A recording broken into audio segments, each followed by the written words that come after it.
En su libro La experiencia prohibida, el padre José María Berland escribe: ¿No llevamos todos en nosotros el deseo de un encuentro que nos colme, la aspiración a la plenitud, el llamado a arrancarnos de la mediocridad de nuestra vida cotidiana para lanzarnos hacia el ser absoluto, el ser primero?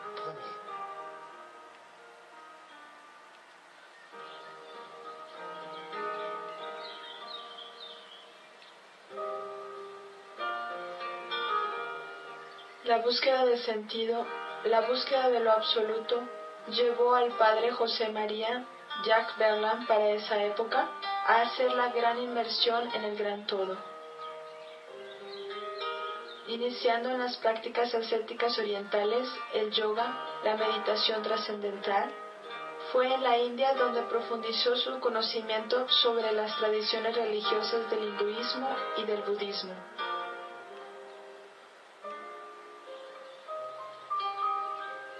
Siendo llevado más adelante a las prácticas esotérico-ocultas, nos cuenta hoy su experiencia y la confrontación con la verdad de aquel que vino a buscarlo al otro extremo del mundo, Cristo.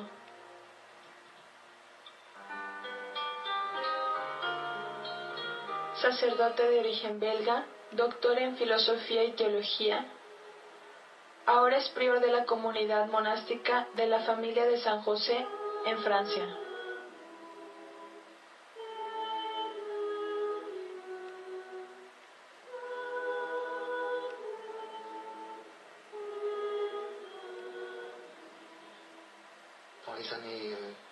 En el 68 tenía 20 años. Era la época de la exuberancia, de la gran revolución cultural. Yo era investigador de química nuclear y los medios científicos y de investigación se encontraban en plena efervescencia. En ese momento me dejé llevar por esa ola. Me orienté hacia las propuestas de Oriente que en este momento invadían el horizonte francés, y no solo el de Francia, sino el de la cultura occidental.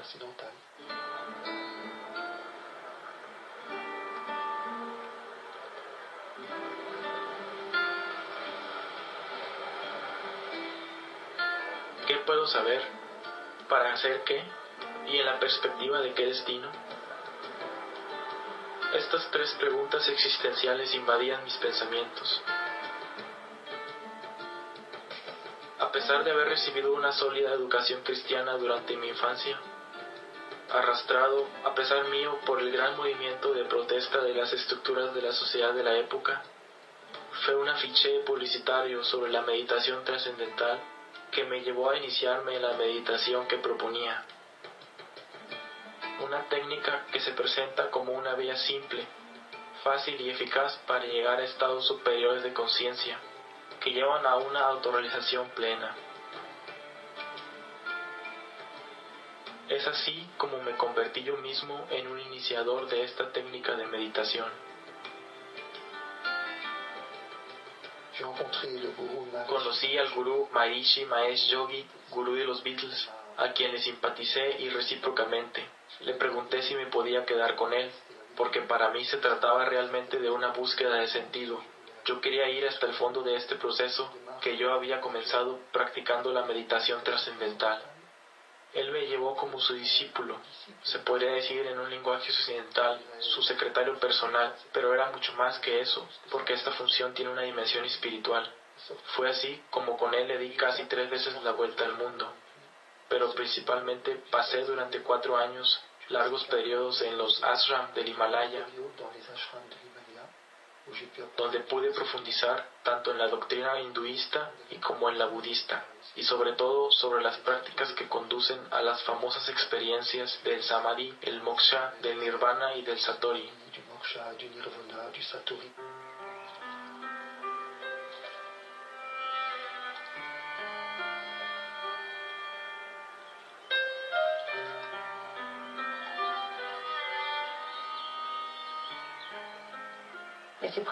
Pero estas experiencias son prácticas intensivas de yoga.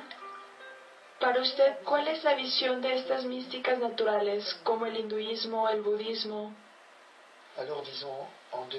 Digámoslo en dos palabras, ya que para la tradición oriental, a la que Occidente se volcó en esos años, para estas tradiciones no hay Dios trascendente personal, pues es aquel al que se trató de eliminar. Por lo tanto, es un divino inmanente, una energía divina impersonal. Todo sería divino por naturaleza. Todo lo que existe sería de naturaleza divina. Si todo es divino, es una energía impersonal en la que tengo que sumergirme, en la que debo ahogar mi yo personal, para lograr esta experiencia de fusión con el gran todo. Es efectivamente una experiencia fascinante, y puesto que yo pude vivirla en varias ocasiones, ¿en qué es ella fascinante?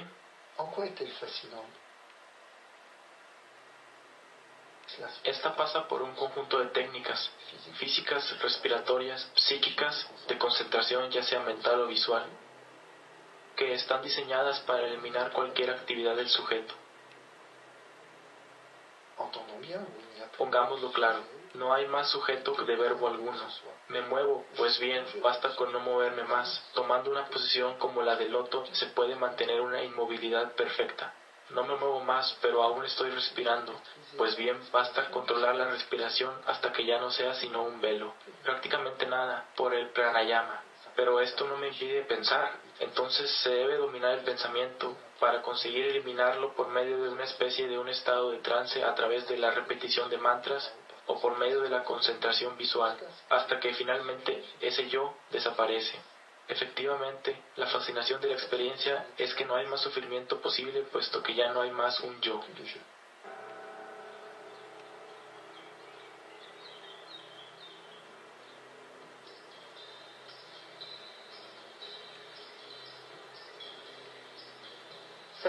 Puede ser muy tentador el no sufrir, pero ¿cómo estaba usted después de haber vivido estas experiencias?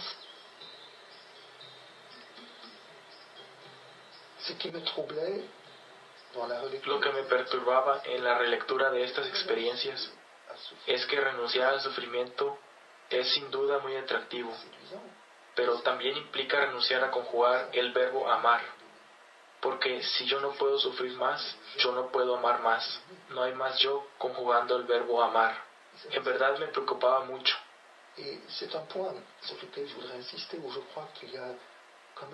Y es un punto sobre el cual quiero insistir, porque creo que es traicionera la presentación que se hace de las tradiciones orientales en Occidente, donde casi hemos olvidado este radicalismo de la desaparición del yo que implica, y sí que implica, que el amor es una ilusión. Para Oriente, Buda dice que el amor es una ilusión que debe eliminarse tanto como el odio, puesto que el amor, como el odio, mantiene la ilusión de alteridad del otro. Si bien Occidente no va hasta este radicalismo, pretende que uno puede unirse a la experiencia de inmersión en la gran energía, en el gran todo, diciendo que esta energía se manifiesta como amor. Estoy envuelto en el amor, en el calor del amor.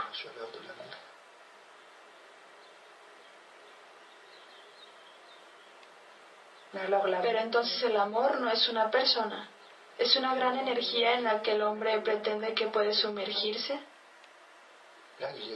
Allí hay evidentemente un problema, porque si yo experimento que soy amado, entonces yo soy amado por alguien, por una alteridad, siendo el amor la perfección de la relación entre dos personas que eligen libremente acogerse mutuamente. Y ahí nos encontramos con otro lenguaje, el lenguaje judeo-cristiano, donde un padre me ama con un amor infinito.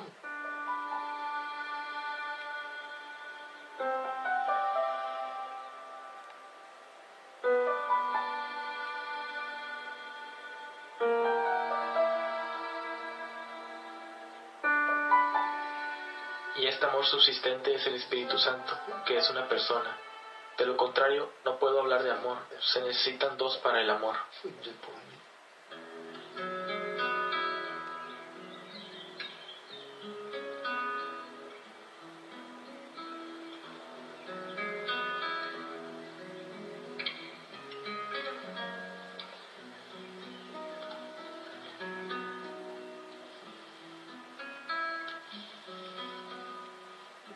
Pero luego de todo lo que hemos compartido, los cristianos que practican yoga para su bienestar, ¿pueden continuar? Yo diría que no hay yoga cristiano, sino que hay cristianos que hacen yoga. Solamente hay yoga y yoga. El yoga, tal como lo practicábamos, hacía parte de una gran liturgia, mientras que aquí muchos occidentales hacen yoga como ejercicios de relajación. Dicho esto, cuando le dije al gurú en un viaje a Alemania que los europeos estaban haciendo yoga para relajarse, él tuvo un ataque de risa. Luego pensó por un momento y dijo, pero esto no evitará que el yoga haga su efecto, lo cual es muy significativo. El efecto del yoga está en contra de la actitud cristiana, que es el de la acogida del otro, dejarse descubrir por el otro y dejarse personalizar por el encuentro con el otro.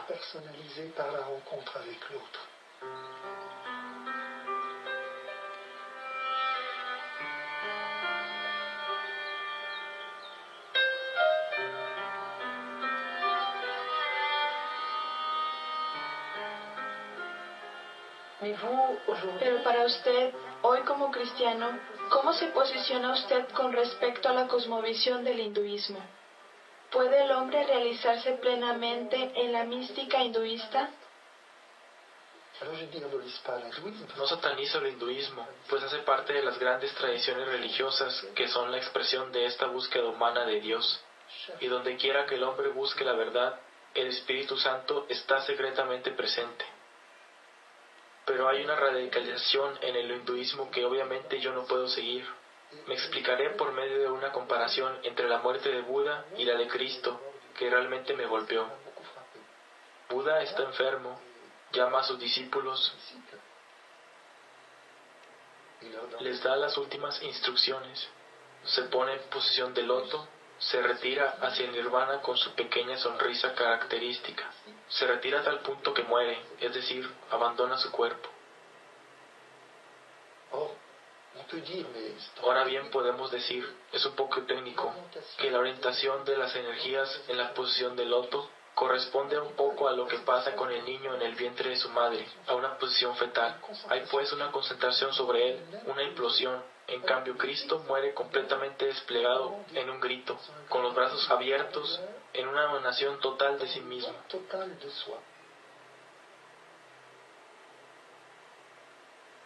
Podría decir que por un lado se tiene un movimiento centrípeto de repliegue sobre sí mismo, y por el otro lado un movimiento centrífugo del amor que se entrega, y que con sus brazos abiertos, en donde todos están invitados a unirse a su corazón traspasado, el camino del Padre.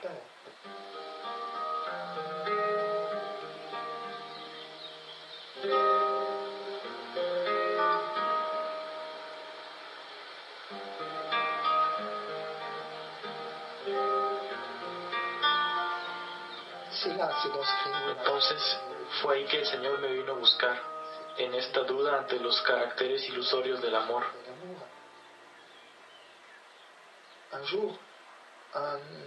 Y un día, un médico naturista fue a visitar al gurú porque nuestros cuerpos estaban bastante maltratados por el intenso ejercicio que realizábamos allí.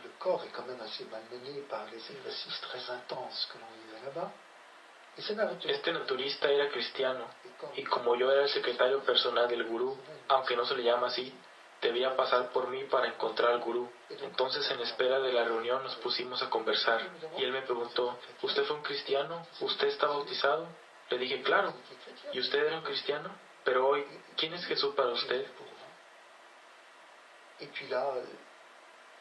Y entonces, esta experiencia es difícil de expresar, pero percibí intensamente la presencia de Jesús, que me preguntó, Hijo mío, ¿cuánto tiempo me harás esperar?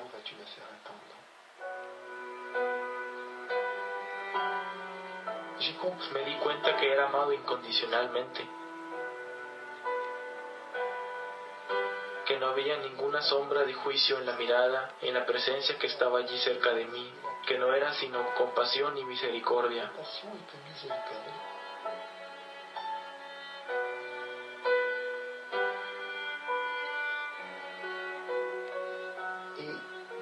Y de repente, Dios mío, me encontré de pie, pero con una fuerza increíble, y de pie entendí, ¿Sabes lo que tienes que hacer? Sí, yo sabía efectivamente que en realidad ya no estaba en mi lugar al lado del gurú después de semejante experiencia.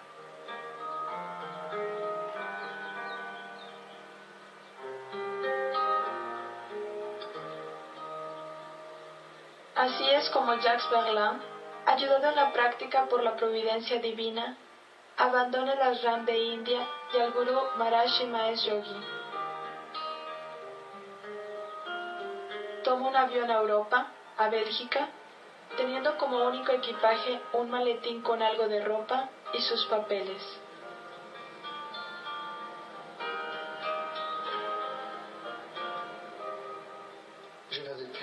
Ya no tenía nada, pero en realidad lo tenía todo, puesto que tenía al que había ido a buscar al otro lado del mundo, aquel al que mi corazón deseaba encontrar, este Jesús que me hace vivir aún hoy.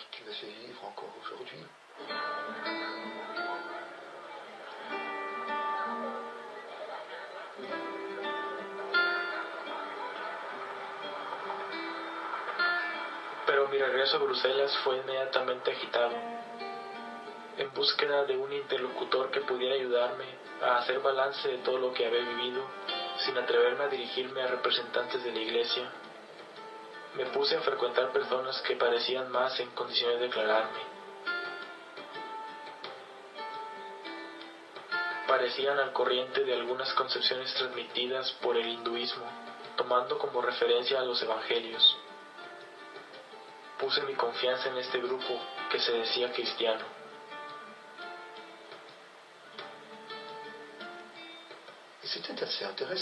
Y era bastante interesante, puesto que se me hablaba del cristianismo. No se me hablaba, sin embargo, más que de comentarios del Evangelio.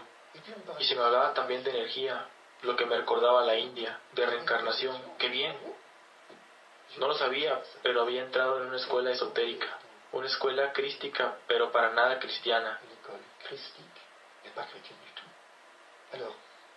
Entonces comenzamos con estas doctrinas esotéricas, con bastante prudencia, con el fin de no mostrarme las incompatibilidades con el cristianismo. Luego dimos el giro al ocultismo. Se dijo a este joven convertido que el Señor le había dado dones extraordinarios y que debía, en nombre de la obediencia al Evangelio, ponerlos al servicio del próximo. Y me vi involucrado en prácticas ocultas, en el ámbito de lo que se llamaría hoy terapias energéticas, es decir, manipular las energías ocultas con el fin de obtener curaciones.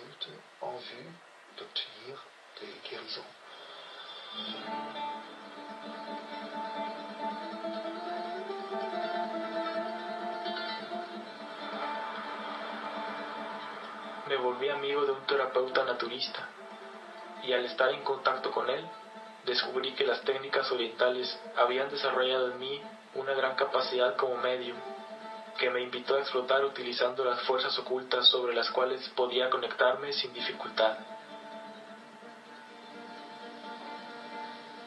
Había reanudado una actividad profesional, pero estas sesiones de curación ocupaban la mayoría de mi tiempo libre.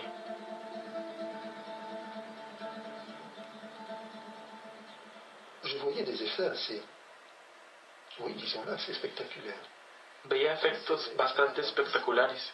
Se procedía incluso a distancia con operaciones de desbloqueo de la cavidad nasal, sin tocar nada, solamente por trabajo oculto. ¿Y las personas eran de verdad sanadas? Si la gente es sanada por esta clase de prácticas, respuesta no. Hay un desplazamiento de síntoma, pero eso también lo supe mucho más tarde. ¿Cuántas veces observa que una persona recibe una curación oculta y el síntoma desaparece? Pero 15 días más tarde hay otro síntoma. ¿Pero cuál es el problema? Vuelvo a esta sesión y el síntoma desaparece de nuevo, y así sucesivamente. En vez de decirse con sentido común, mira qué curioso, si debo consultar a un médico cada 15 días, debe haber un problema y normalmente cambio de médico.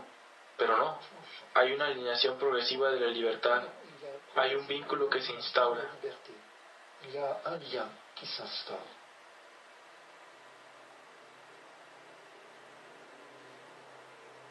En efecto, recurrir a estas prácticas ocultas supone la colaboración con espíritus, entidades.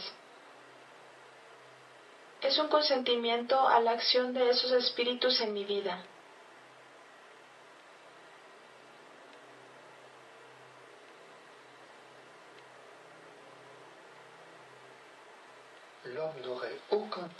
El hombre no tendría ningún poder sobre los planos ocultos sin la colaboración de las entidades que controlan el plano oculto sobre el cual trabaja.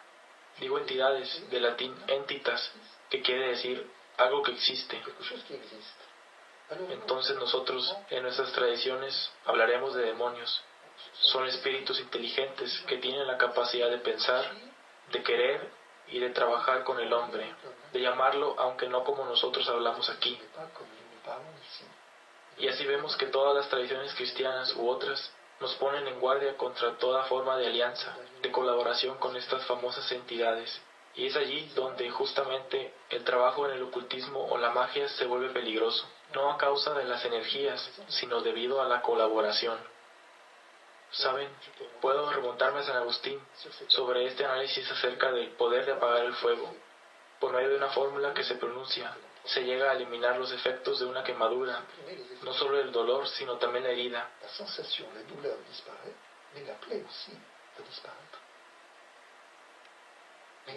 Pero, ¿cómo puede el hombre tener tal poder? Agustín dice, no es el hecho de pronunciar esta fórmula, usted no es Dios creador, su palabra no es creadora. Otros dicen, pero es una oración, es falso, se reza al fuego, pero hablar al fuego no es dirigirse a Dios. Curar instantáneamente una quemadura es imposible. El Espíritu puede hacerlo trabajando con el plano oculto. No hablo del Espíritu Santo, sino de los demonios. Por lo tanto, pronunciando esta palabra, ustedes contactan al Espíritu para que intervenga. De paso, entendieron que si les diera esta fórmula y que ustedes la pronunciaran, no funcionaría porque no están aliados con el Espíritu. Por el contrario, si su abuela les dice, tengo el poder de apagar el fuego, envejezco, ¿quieres recibirlo? Pueden decir, sí, abuela, quiero hacer bien. Eso basta, aceptaron, entre comillas, el don, el poder. Es decir, el Espíritu lo reconoce y de ahí en adelante, mientras que hace 5 minutos la fórmula no funcionaba cuando la pronunciaban, ahora que la recibieron de su abuela, ustedes se unieron a una tradición. Ahora funciona. ¿Ven que no es la fórmula en sí? Es simplemente que es necesario inscribirse a un linaje iniciático. Es una iniciación implícita en el consentimiento que se dio al recibir el poder.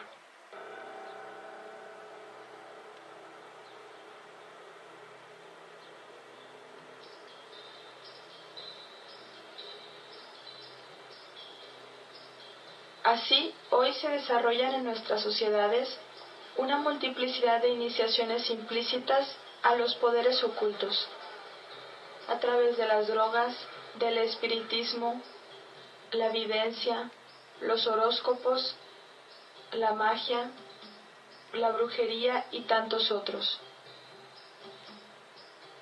Tales propuestas son seductoras, fascinantes ante el poder que proponen, volverse amo de Dios y de los otros. Pero la Biblia, la Iglesia, condenan todas estas prácticas ocultas que son contrarias al respeto a Dios y a la vocación del hombre.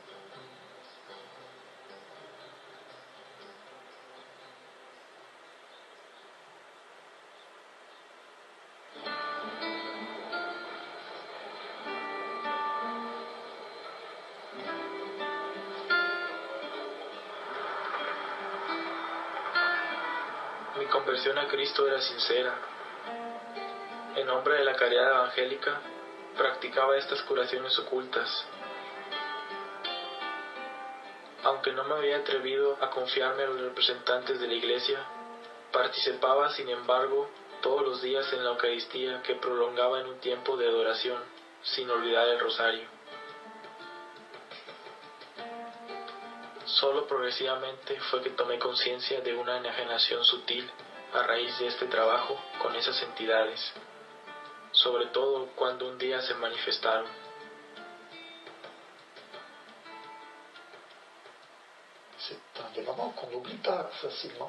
Es uno de esos momentos que no se olvidan fácilmente. Trabajábamos a menudo en grupo en las manipulaciones que llamábamos colectividad magnética.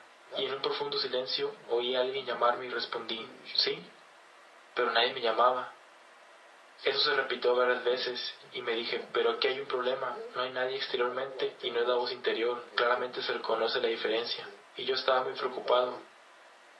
Entonces se lo comenté a los dirigentes del grupo, que sonrieron y me dijeron: nada, para nada, no te lo hemos dicho. Es evidente, tú no puedes ejercer tales poderes sin la ayuda de los espíritus. Son ángeles sanadores. Bueno, a un ignorante se le pueden decir muchas cosas, y se me refirió al libro de Tobías. El ángel que acompañó a Tobías. Quedé más o menos tranquilo.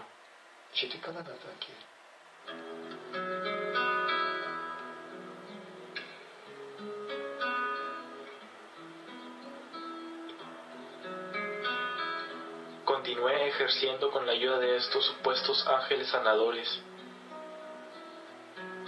hasta el día en que me trasladé a París, en Francia. Y allí, como cada día, asistí a una Eucaristía al mediodía.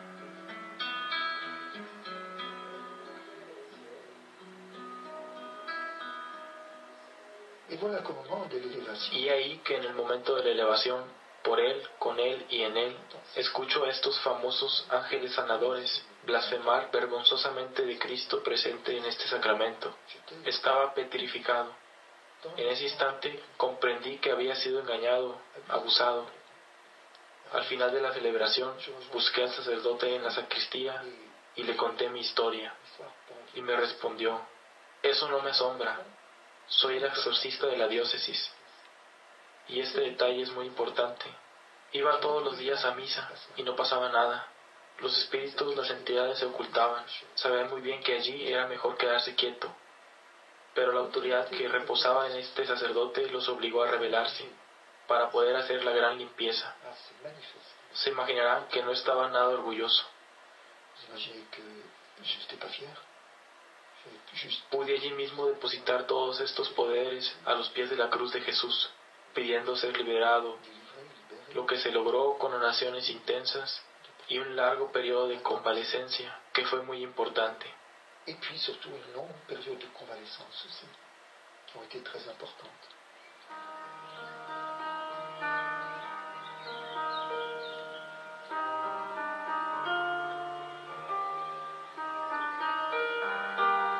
Después de 2 años de prácticas ocultas, fue por la autoridad del nombre de Jesús Salvador y en la fuerza de su Espíritu Santo, invocado con hermanos en la fe, que fui liberado de estos obstáculos que asfixiaban mi corazón, mi alma y agotaban mi cuerpo.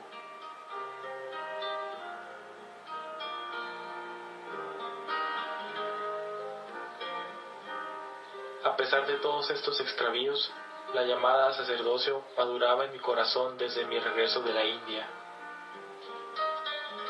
Decidí esta vez abrirme a la iglesia y tomar el tiempo necesario para releer y comprender toda mi historia a la luz del Evangelio.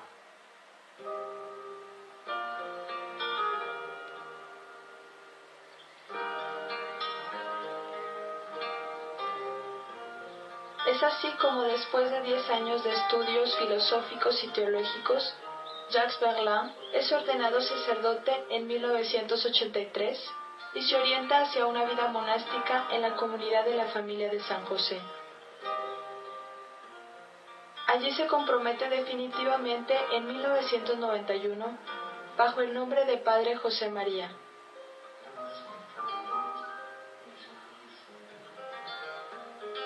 Después de 20 años de trabajo y de silencio sobre su historia, da testimonio hoy de la obra de Dios en su vida alrededor del mundo.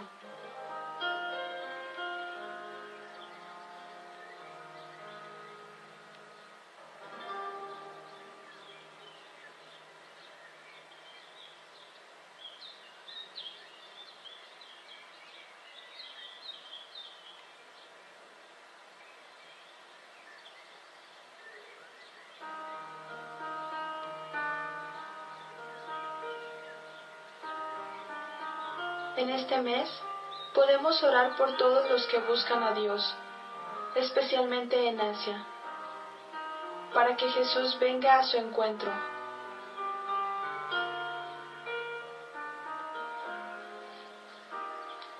La palabra del mes está en el libro de los Hechos de los Apóstoles, capítulo 4, versículo 12. porque no hay bajo el cielo otro nombre dado a los hombres que el de Jesús, por el que nosotros debamos salvarnos.